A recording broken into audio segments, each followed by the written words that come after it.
Hey everyone, welcome to Gaming Under the Influence. My name's Alex, this is Mike. Today we'll be discussing Days Gone. If you haven't heard, the highly anticipated title has released on Friday for the PlayStation 4. And we're mostly going to be focusing on some of the criticism it's received that we don't necessarily feel is... not very deserved. Not very deserved, definitely not. I don't know if we mentioned this before, that it's very much like the situation was with Mafia 3 a few years back, but we'll touch on exactly. that soon. But I guess before we dive into that, we'll talk about what we're drinking today. What do we got today, We are Michael? drinking yet another sour beer and yet another Goza, yet another beer from left field. Just came out recently. Yeah, Squeeze Play. It's a title they give to a couple of different sour beers they made before, but this one's with strawberry and guava. You can tell by the color. Whoa, look at that. Can you tell it's not my first one? Yeah. You can tell by the color it's got some fruit in it. It's got a hint of salt and a delicious kettle sour tang. Like most of the beers I've tried from these guys, I definitely recommend you give it a shot, and you can pick it up here at Green Dragon. Also from their online store their storefront down in Toronto. Sweet. Yeah. Yeah, it's pretty good. Yeah, I think it's great. So perhaps we should get to Days Gone. Mm-hmm. And we spent the past few hours sitting here sleuthing the internets and compiling not only journalistic quotes concerning the quality of the game, but also quotes from the developer concerning his intention when he made it. So what do you think, Alex? Should we proceed? Yeah, let's do this. All right. So I guess to summarize the criticisms the game has received so far with quotes from a couple of sources, we'd say, according to Gaming Bolt, and probably a lot of people agree with this estimation of the title, that it is generic, uninspiring, and its characters are dated. Quote, unlikable from conception to execution. And that's from Gaming Bolt. It's fun and thrilling, but signifies nothing, apparently. That's probably according to Kotaku, if I had to guess. Yeah, The right. Guardian, rather. Oh, the Guardian, okay. yeah, surprise. From The Guardian, yeah. Comes also then that when a game tells a story within the familiar context of an open world and an apocalyptic setting, it's ultimately trapped by its own tropes. Who do we got there? Kotaku. Yeah, of course. Instead of having Deacon wrestle with Good old Kotaku. ideas inherent in the apocalyptic medium and giving players meaningful ways of engaging with them, the game instead introduces a series of antagonists unquestionably worse than the existential threat of the Feekers and Deacon's ambiguous morality, etc., etc. Saccharine frame that attempts to paper over messy, incoherent themes. Blah blah blah. Oh boy, that was taxing even just to read. Meandering quote and thematically unsatisfying storyline, an excess of bugs and busy work. Yeah, that's IGN. And of course, the dislike on the part of most of these people mutually of the white male protagonist, the zombies, the apocalyptic setting, the fact that it's about bikers apparently out to please the Sons of Anarchy crowd. It is, quote, exhausting to watch another gruff white dude experience the extremes of humanity brought about by disaster, to be torn between pure, reliable self-interest and the fragile strength of community. Yeah, those are criticisms of what we'd call the game on the part of its forum from all of these reviewers. It seems to summarize that they just dislike the game according to its very conception. Yeah, it sort of seemed like they unfairly set out to probably not like this game from the get-go, which is interesting because I didn't think I would like it. It wasn't really on my radar. I didn't even think I was going to play it. I thought I might give it a chance, and for not really any reason, I didn't feel like it really appealed to me. I guess I just feel that your As a personal non-biased distaste reviewer. often based on political considerations for the title. Yeah. I don't think that's a valid reason to discount its quality, just to start with. On the other hand, on the part of the game's matter, on its systems and whatnot, people have generally concluded, from IGN to Kotaku to a review from a site called Power Up, which we were just reading moments ago, that the game is materially competent, fun, the combat's great, riding your bike is great. Which is great. Although people find it a bit irritating to have to refuel and worry about those survival considerations. Okay, I can see that, maybe. They do, however, think the game is unoriginal and repetitive, much like playing other games in the genre. It has, in fact, been compared to Mafia 3. Yeah, I feel like you can pick that on any open world game. I mean, There's bound I don't to know be that... or maybe even non-open world games. Yeah. I mean, What has we just quoted these people saying that cannot also be said about things like Red Dead Redemption 2, which I feel much less compelled to investigate or finish, Yeah, to be absolutely. perfectly honest with you, or God of War 3 for that matter. Like, even not non-open world games. I mean, you can sort of pin that on any FPS game and say like it's boring because you're first person shooting all the time, or in That's right. a third person shooter where that's all you're doing, or in a sports game. That's, of course they're going to be repetitive. That's what it is, right? Yes. So But- again, to summarize, it seems like people are criticizing the developers for making an idea they personally find, not according to their tastes, in a genre that they find redundant and repetitive. Yeah. In this year, with statements coming from all corners like, well, this might have been good 5 years ago, but it's a Sony game in 2019. What's with the zombies? Like, what's with the white guy? Like, must not be good. Of course not. Yeah. But and on the part of its systems, I can understand that open world fatigue. But again, just like with we're Mafia 3, proponents of that. just like with Mafia 3, I feel like if people feel fatigued by open world games, I don't know why it's with this one. We'll get back to all of these things though too, a bit later on. If that's the case, you would be able to apply that, like we said, to any game and say it's an open world game. I'm bored of it, which is fine, fair enough. But is that a reason to criticize it? Now, many of these same criticisms were leveled against Mafia 3 when it released back in 2016 was it? But leanness and sparsity, just like then, were the intent of the developer here as well, on the part of the developer of Days Gone, that is. And there was an article by the same guy who wrote that Sekiro shouldn't have an easy mode for Forbes a little while back, Eric Kane. And he said of Mafia 3 that it was extraordinary in that he didn't understand the critical reception of that game. He said that of Mafia 3 that there's less busy work, less customization, fewer sideshows and collectibles and distractions than many open world games. This means there's less to do than some other games in the genre, but it also means you're not bogged down as much and can pursue the excellent story more directly. Now, John Garvin, the writer and creative lead of Days Gone, said that they hadn't seen an open world game really pull off a narrative that can be followed. The worlds are so distracting, it's all so much fun that the core story is hard to follow. In games like Far Cry, and he said he loved that game, they have so many activities that it's distracting, and I definitely share that. I agree with that 100%. Despite my love of the Far Cry series. They made a conscious choice here to focus everything around the theme of the game. They don't have a fishing minigame where you can explore all of the lakes and ponds, for instance, but they do have hunting in the game because dangerous animals are constantly a threat, and hunting helps build on that sense of a constantly threatening world. Yeah, it fits the theme of the world, and that makes sense, right? I think that's what I would say in response to the criticism that the game is lean or that the world is unpopulated or uninteresting. Like, personally, I firstly see things all over the place all the time, whether it be freakers or deers or wolves even attacking me that aren't infected or that they are. There's always something going on. I think what people mean is, oh, look, there's no pigeons to collect like in Assassin's Creed 2. Like, I can't go pick up prostitutes like in Grand Theft Auto 5. It's a boring game. It doesn't have... I feel like it's bloated where it needs to be, where it makes sense for it to have, extra substance, as opposed to just putting it all in there for... I think that's right. For just to eat up gameplay hours or to just appeal to, everyone, or have something there, right? I think so. And in response to the criticism that we've seen it all before, that these systems and the things that you're going to be doing in the game, or that the zombies or the bikers are generic, or that they're not something new or revolutionary, kind of like the Borderlands 3 Polygon article. Yeah, the guy was complaining that something the game new. There needs to be one or two new ideas, guys. And in response to that, we said that the desire for something new is not the same as the desire for the creation of a new work of art, especially if new means the intrusion of obtrusive and undesirable modern gameplay modes and conventions.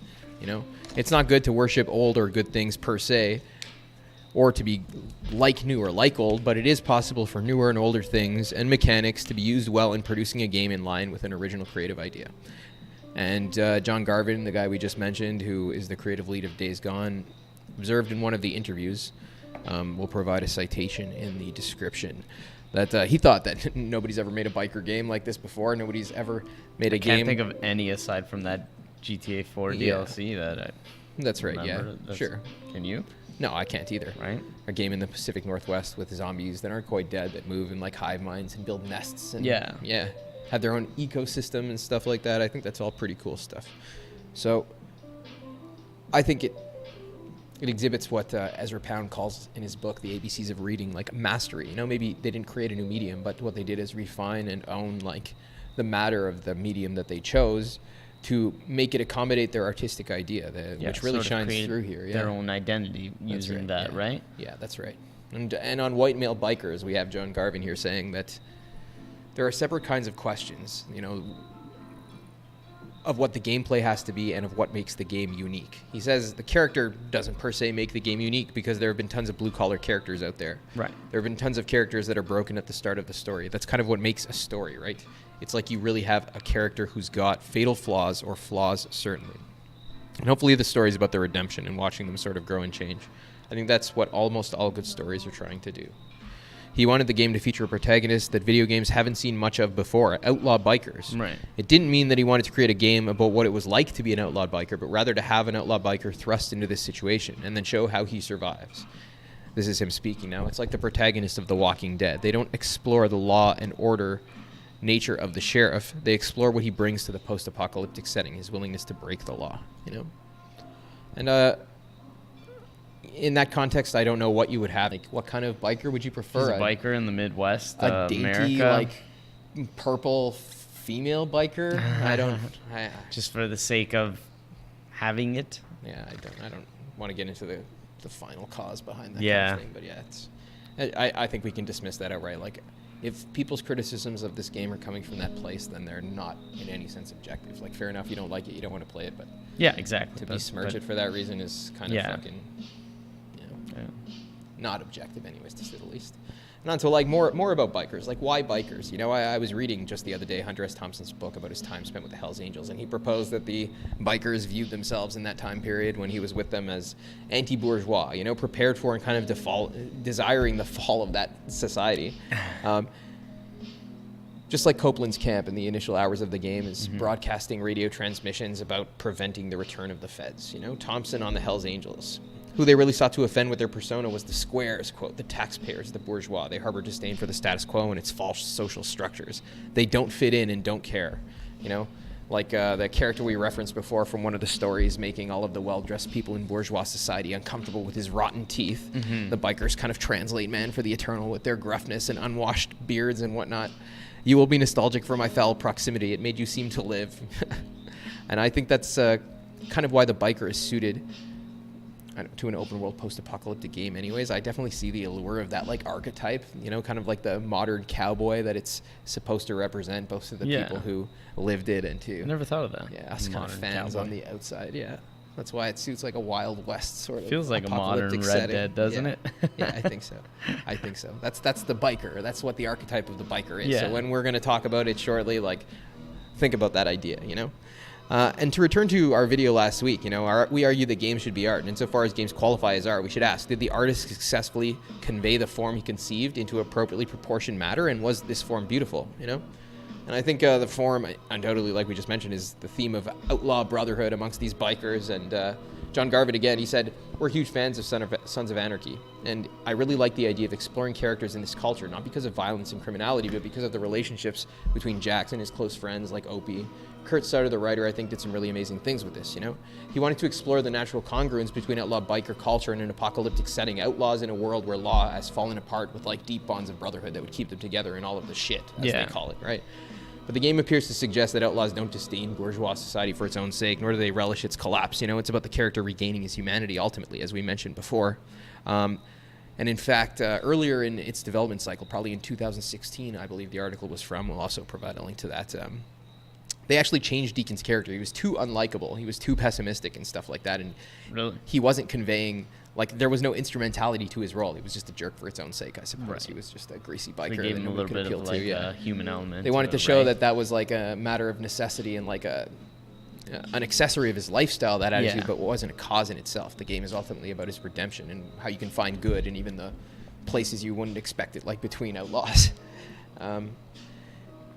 Deacon himself, in his own behavior in the game, he appears to kind of detest Copeland's, like, celebratory regard for the apocalypse early in the title. Like, Copeland's always saying, it's great, now America's truly free, like, we don't want the feds to return. But Deacon's like, this guy's a dummy. Like, he doesn't seem to perceive, like, that, you know, what Hunter S. Thompson said was the goal of biker culture as, like, an end in itself. He's kind of distraught by it, you know. He adheres to a code and is ultimately driven by a love interest and also, like, brotherly love as well. And many have described this as generic in concept and execution, but I guess I would tend to describing it as eternal. You know, they resonate with what we called before primary reality. We said in the past, and, you know, I would kind of say this in response to people calling the game generic, that, you know, people may neglect that artists don't create from nothing. They kind of reconfigure intelligible data reaped from the extramental world. They transform, remove, bring closer, transfigure, but they don't per se create. It's literally it's almost a truism. It's a nonsense point to say this is generic. You're not saying substantively anything. You're not speaking formally saying anything. You're not speaking in this time period saying anything. The most you could be saying is, I personally have seen this before, therefore, due to my with this, millennial attention span, I can't be bothered with it. Like, that, again, is a totally subjective criticism. Yeah, it's not really to say like anything at all. Baseless. It's just it just means nothing. It means nothing. It's a buzzword, right? Yeah, it's generic. it's like generic. People have done it before. Okay.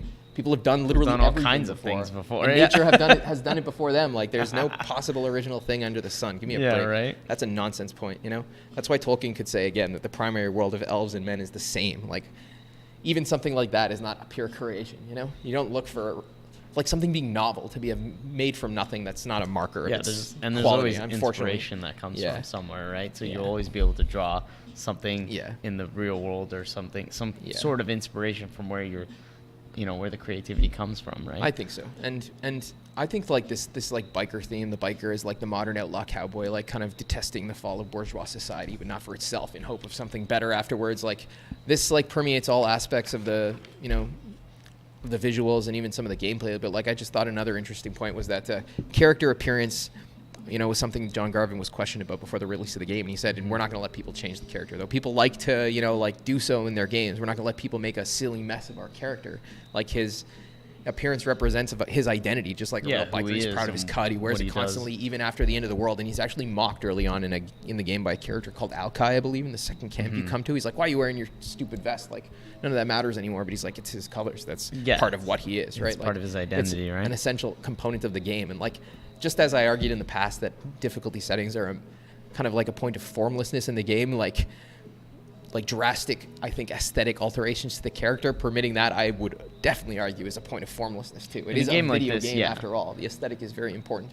Yeah, exactly. I mean, there are games that can pull that off, but they set out to create a character that, like you said, has his code and believes in what he believes in, and you can't do that with a character that is just a face that you've changed, right? This is their character, and this is who he is. I definitely appreciated that insight, you know, that this guy saying this, like, it resonates with a lot of the things we were talking about before about the nature of art and it involving, like, the imposition of form on matter and how points of formlessness are undesirable in the creative process. And I think this resonates with that for sure. And even regarding bikes, this is another thing I thought was interesting. You know, that they thought from the beginning that bikes were going to be an integral component of the game, and it appears that the developers appreciate the allure of biker culture and the sense of brotherhood that members share, you know? Garvin here in another interview says all of these highways are choked, describing his concept. On top of that, rather, he says, whilst all of these highways are choked, we have this biker character here. He's really good with a baseball bat. His ability to fight and use a gun and a boot knife are all important. But more important than that is the sense of brotherhood that bikers have. It's the sort of character who would choose to stay with his biker friend in the midst of an outbreak rather than board a helicopter for a trip to an encampment with his wife, you know? If they weren't members of their Mongrels motorcycle club, I don't know if that would work. Like, where else, in what situation would that kind of, like, relationship bring about that narrative twist? Again, I really think that this is a point of form. Like, the game is well formed, you know? They made the character behave in the plot points according to his personality, like what he is. Yeah, they're staying true to the identity of him and the world they live in. More on bikers suiting the theme of the game here. We have him saying, the reason we went with a biker is because Deacon St. John sort of epitomizes everything we wanted to explore on the human side of this. Yes, he's badass and can use his baseball bat and he knows how to ride a bike, but also the brotherhood and camaraderie that comes with being a member of the MC. That's something they knew right from the beginning they wanted to portray, you know? And I think that's very cool. I like how when games are well formed. I thought that was a strong point in Sekiro recently too, right? Rather than going with a customizable, like, nameless character, like all their other games before, pretty much. Yeah, and not necessarily in terms of the character being, like, deep and having feelings and, like, relating to his son, like, you know, none of that kind of stuff. But just in the sense of there being a formed character, like, he represents something, he is something, whether or not, like, we see his touchy-feely, like, side. It's kind of unimportant to me. I just like that he's developed. I feel like when you think of him, you have a concept in your mind. It's clear, right? Like, and it's not you. That's the thing. I feel like when there are sort of customizable characters, it's supposed to be an extension of you. Like, you're creating your vision of who this person in the game is going to be, but that's exactly not what this is, right? This is Deacon. This is not you, and you're just controlling the character. It's a video game, but in terms of the game and the story. Yeah. And I think in this game, there's a very close relationship between the open world gameplay and the story. We have Garvin here again saying, like, he was inspired by Shakespeare, and probably the biggest thing he learned from Shakespeare, which has been carried over into sitcoms more than films, is just the sort of A plot, B plot, C plot structure. You have this main story. Maybe it's Deacon trying to keep his best friend Boozer alive. Then you have a side story or B plot. I don't even call it a side story. In a lot of open world games, side stories literally have nothing to do with the main story. But in our game, he says, everything has something to do with the main story, either thematically or in terms of direct through lines or character development. These different plot lines all feed on each other or build on each other in hopefully interesting or surprising ways. I learned from Shakespeare that it's okay to mix it up. Don't keep the same two actors on stage all the time.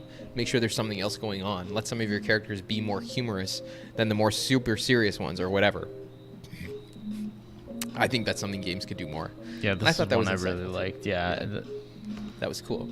I think that it's neat to even have somebody thinking about those kind of things. That's the thing. I feel like the whole, open world development process is you would have people just sort of adding to it instead of, like he's saying, the goal of having side stuff to do should sort of fit thematically with the story and everything, right, instead of just sort of being bloat, like added to have.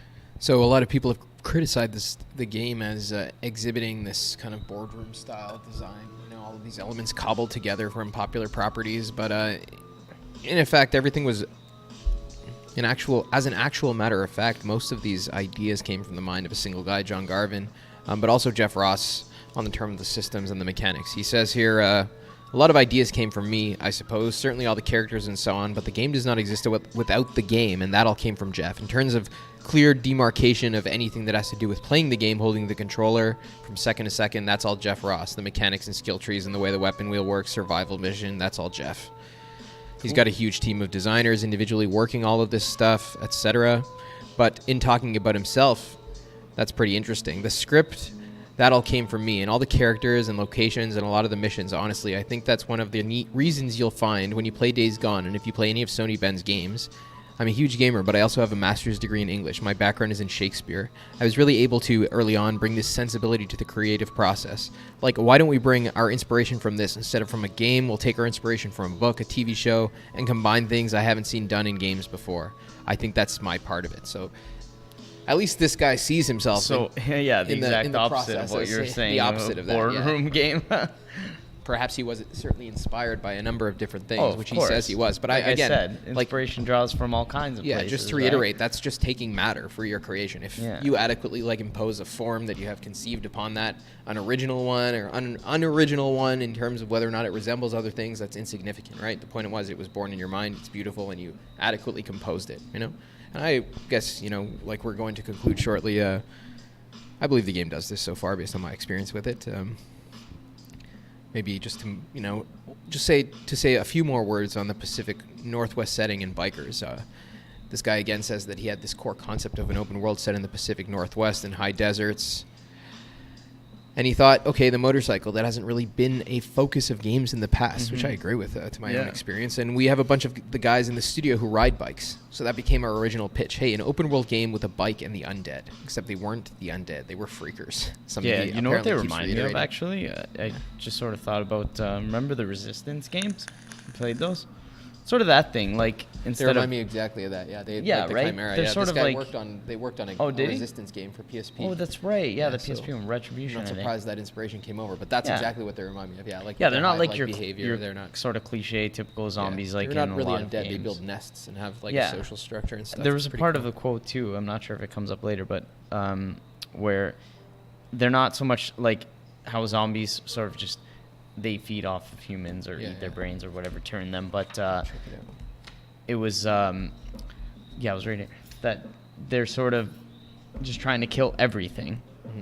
So everything in sight. It's not that you're just like enemy number one and they just sort of beeline to you to kill you. It's not about you. It's that they are just destroying everything, right? Animals and.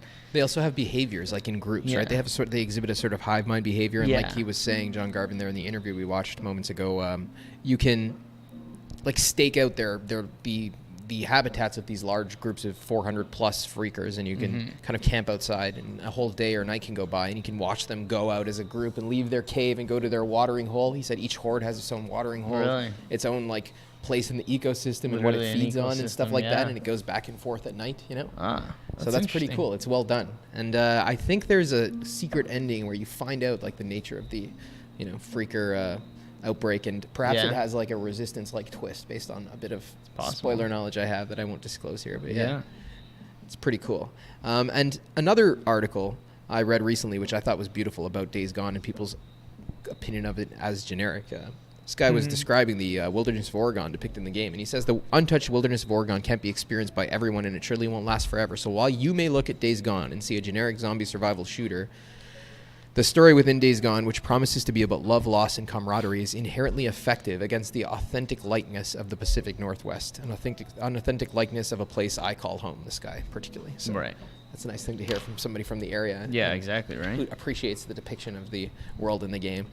And having already talked about the zombies, I guess the last thing we're going to mention, the last component of the game, contributing to its form, which we appreciate, is the fact that the developers love motorcycles, and this is something that shows through too. You know, they appreciate the beauty of, I guess, mechanics and that art form. And this is John Garvin talking again, and he said he started riding bikes like around this time the game was being developed. That guy that we saw in the video was pretty funny. Yeah? And our motorcycle mechanics were pretty well developed by the time he started riding his bike, but it made him appreciate the things that they were doing well, like when the character's driving and how he leans into each turn. And he said once you start riding, you never understand how important leaning is.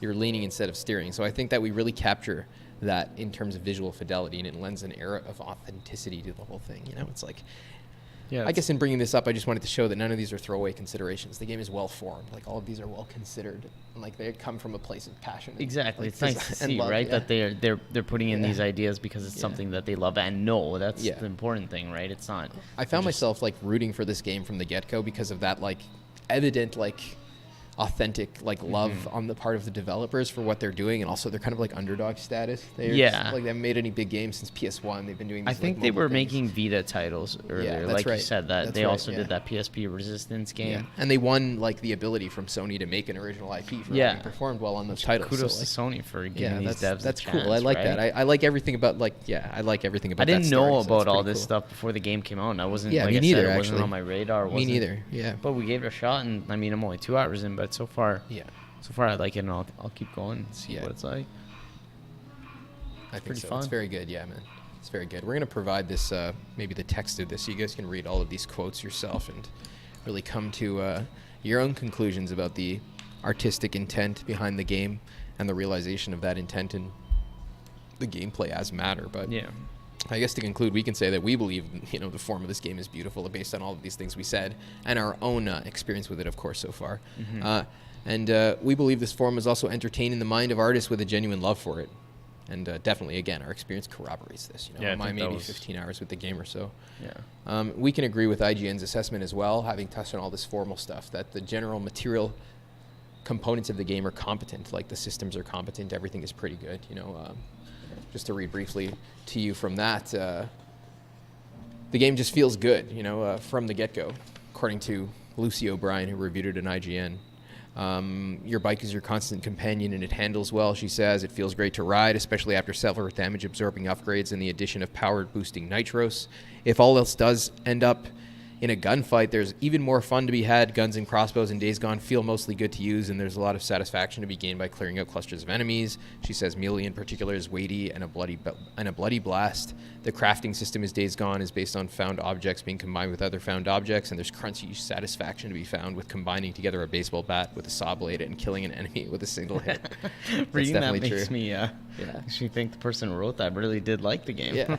I think she they gave it a only gave it 6.5. So, but I mean, just to assess, like, I think, you know, though I disagree with her appreciation of the form of the game, I think she's wise to like disassociate those components and to say that like there is competent gameplay, but I don't think that it's a beautiful thing. You know? So that is wise on her part. But having disagreed on the formal part, we can agree that her assessment of the systems are sound.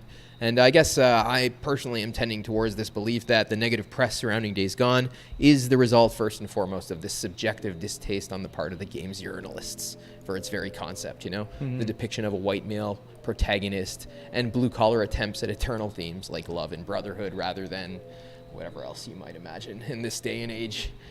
And Don't we'll even leave wanna that go up to there. you guys to consider. Absolutely. Is that it? I think that's it. We should probably get back to this game because I think we haven't probably played, should. Definitely, I haven't played enough of it, but yeah, I don't think it's most of the criticism it's getting that I don't think so. it doesn't deserve some of that. And I think if you think you'll like the game, there's a good chance you might, because it's not a shitty, incompetently made game. It works well. I haven't encountered any bugs. Did you I encounter can any say bugs that I yet? love games about gruff male protagonists, white or otherwise, and Yeah, and about bikers and open world slim down games, exactly like Mafia 3, which I also loved. I sort of like the disaster apocalyptic world because it reminds like me that of The too. Last of I Us, like that too. and that's one of my I favorite. dig all that games. stuff too. I don't mind Yeah. that it's been done before because there are some things that are eternal. You know, Everything's been done before. Yeah, that's right. That's right. Yeah. What did we say over here? Sorry, there was something that we said that I thought was pretty good for this. Everything has been done before. We'll cut Artistic it, creation squeeze is it through. but a possible historical realization of transcendental beauty, you know? So whether or not you've seen it before, I guess is unimportant. It's pretty badass. It's beautiful. I like the themes of love and friendship and fucking brotherhood, and I like bikers. I love gruff male protagonists. Count me in. Yeah. Come by and try it I out. guess it was made for us, this game, if not for the people in California who manage all of these magazines. It wasn't made for Corey Warlock. Yeah. Or Sorry, all the Corey. bikers in Woodbridge, apparently. We were just talking about before. Yeah. Maybe they'll like The Hells it too. I Angels. would be They might interested like to it know. if they I play would be video interested games. to know, yeah. That'd be pretty cool to find out. I'm not going to go find out, but No, I'm not either. if anybody ever I'm just tells gonna me, stay that'd here and be play cool. it. All right. Thanks. This has been Mike and Alex from... Thanks. This has been GUI with Mike and Alex at Green Dragon CVR in Woodbridge, Ontario. Thank you and have a great evening.